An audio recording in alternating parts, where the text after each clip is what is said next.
네, 권영훈의 집중탐구 시간입니다. 오늘은 이른바 반값 아파트로 불리는 토지 임대부 분양주택에 대해서 분석해 보도록 하겠습니다. 권영훈 기자 나와 있습니다. 권 기자, 먼저 내용 보기 전에 이번 주 집값 상황부터 좀 체크를 해볼까요? 네, 이번 주 전국 아파트 가격은 전주보다 0.43% 떨어져 지난해 5월 이후 41주 연속 내림세입니다. 다만 낙폭은 한 주 만에 다시 또 축소가 됐는데요. 지역별로 그 세종이 가장 많이 떨어졌고 경기와 대구, 부산 순으로 내렸습니다.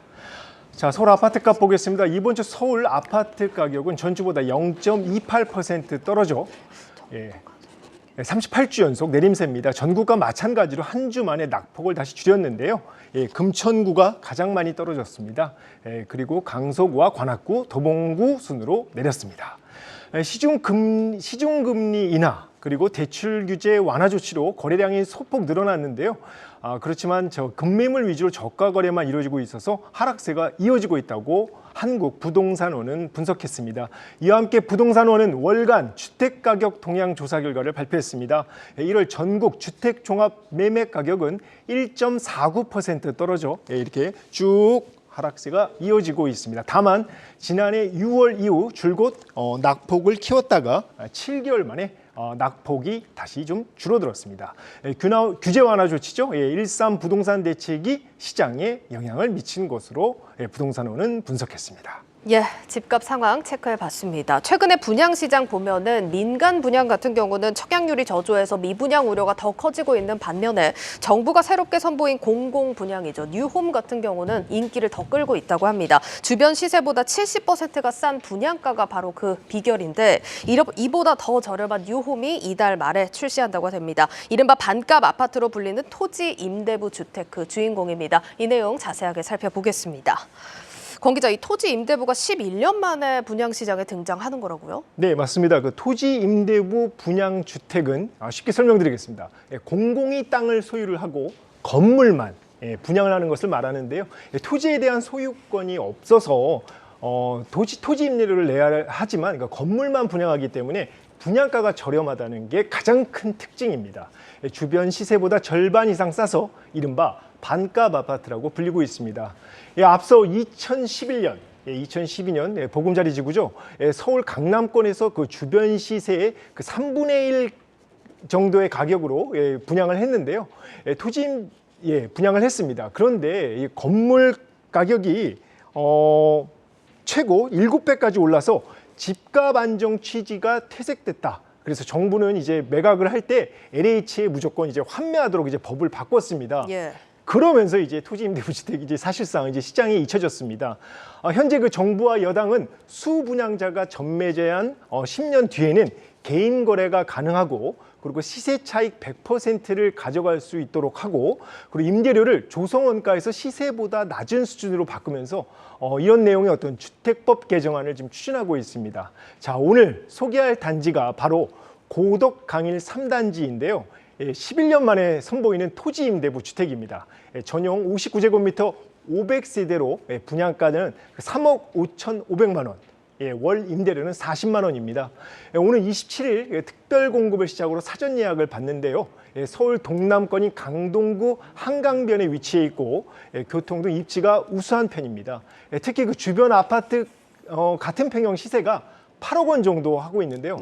아까 말씀드린 3억 5,500만 원이니까 반값 아파트라고 얘기하기에 충분한 것 같습니다. 고덕 강일 3단지가 공공분양인 그 뉴홈의 그 나눔형으로 이제 포함돼서 나왔는데요.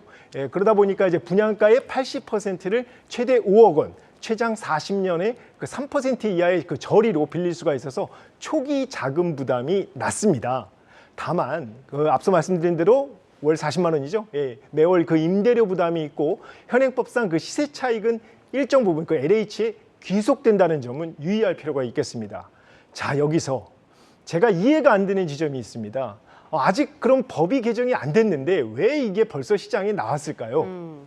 토지 임대부 주택은 윤석열 대통령, 오세훈 서울시장의 공약사항입니다. 때문에 관할 부처인 그 국토교통부나 그 서울시사나 SH공사가 공약 이행을 위해 그 분양을 서두른 게 아닌가 하는 또 의문점이 듭니다. 예. 물론 이 정부와 여당이 그 법 개정을 추진하고 있어서 사실상 그 제도 개선은 뭐 분명히 이뤄질 것 같습니다. 예. 하지만 좀 그 윤석열 정부 1호 토지 임대부 그 주택의 분양 시점은 조금 아쉽습니다. 흥행을 할 수 있는 부분 때문에 그런데요. 하여튼 정부와 서울시가 고덕강일 3단지 분양을 관심 있게 보고 있다는 사실은 분명한 것 같습니다. 그런데 이 고덕강일 3단지 분양가가 비싸다 이런 지적이 나오던데 시장에서는 흥행 여부를 얼마나 보고 있을까요? 예, 토지 임대부 주택은 앞서 말씀드린 대로 땅값을 제외하고 건물만 분양을 합니다. 그래서 사실상 건축비가 사실상 분양가의 대부분입니다. 지난해 그 SH공사는 고덕 강일 8단지와 14단지 59제곱미터 그 건축 원가가 2억 원 내외라고 이제 공개를 했는데요. 예. 고덕 강일 3단지의 경우 1억 원 이상 비쌉니다. 그래서 제가 김현동 SH공사 사장을 직접 만나서 여러 궁금점들을 물어봤습니다. 인터뷰를 한번 보시죠. 여기 기존보다 한 1억 정도 높아진 이유는 아파트를 다 지어놓고 3년 후에 후분양을 하기 때문에 3년간의 물가 상승 비용이 포함되어 있고 지금까지 사용하던 아파트의 콘크리트가 보다 1.5배 고강도 콘크리트를 사용해서 100년 이상 재건축을 할 필요가 없는 그런 주택을 짓기 위해서 네, 쉽게 말을 해서 고품질 아파트를 짓기 위해서 건축비, 즉 그 분양가가 올라갔다는 얘기입니다. 김원동 사장은 우리나라에서 가장 품질 좋은 아파트로 지을 것이라며 SH공사가 가져가는 이익률은 5%에 불과하다고 설명을 했습니다. 또 그 사전 예약에 당첨이 되더라도 2026년이죠. 본 청약 전에 언제든지 포기할 수 있고 그 월 40만 원 임대료를 1억 4천만 원으로 이제 보증금식으로 이제 선납을 할 경우에 네. 매각 시에는 다시 되돌려준다. 이런 내용도 덧붙였습니다. 예. 자, 그럼 흥행 여부 알아보겠습니다. 근데 시장의 평가는 뭐 그리 크게 반기고 있지는 않은 것 같습니다. 네. 전문가들은 그 저렴한 분양가와 주거 안정은 장점이지만 현행법상 그 시세 차익이 없다는 점과 그 건물은 그 감가상각이 되죠. 왜냐면 점점점 해가 지나가면 떨어지죠. 예. 그렇기 때문에 어떤 자산 가치 하락 그리고 재건축을 할 경우에 의사결정이 좀 복잡하다는 이슈가 있어서 청약 수요자들의 고민이 깊을 것이라고 말을 했습니다. 인터뷰를 함께 보겠습니다.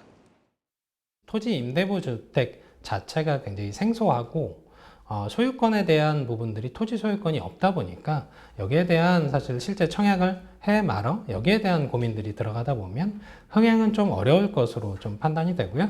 다만 아무래도 실거주 관점에서 주택을 바라보시는 서민들도 상당히 많기 때문에 그런 부분에 있어서 사실은 청약 수요, 그러니까 500가구에 대한 청약 수요는 분명히 있다. 때문에 그 서울에서 전셋값 수준으로 자가를 보유하려는 실수요자 위주로 그 사전 예약에 나설 것으로 보입니다. 또 그 전체 물량의 80%인 400가구가 특별 공급 물량인 만큼 28일 마감 이후에 이번 토지 임대부 주택의 분양 성패가 판가름날 전망입니다. 김원동 사장은 토지 임대부 주택 공급 계획도 밝혔는데요. 한번 인터뷰를 보겠습니다. 우리 공사가 가지고 있는 30년 넘은 주택이 34개 단지에 4만 가구가 있는데 그걸 재건축하면 10만 채 이상 물량이 확보돼서 기존에 살고 계신 4만 가구를 빼더라도 5, 6만 가구 이상의 물량이 늘어나서 그런 물량들이 지속적으로 공급이 될 거로. 마포구 성산시형 재건축이 여기에 이제 대표적인 단지로 이제 포함이 됐습니다. 그리고 강남구 구룡마을, 서초구 성디마을 등 그 판자촌 재개발에서도 토지 임대부 주택을 공급하기로 했습니다. 예, 여기까지 듣겠습니다. 집중탐구 권영훈 기자였습니다.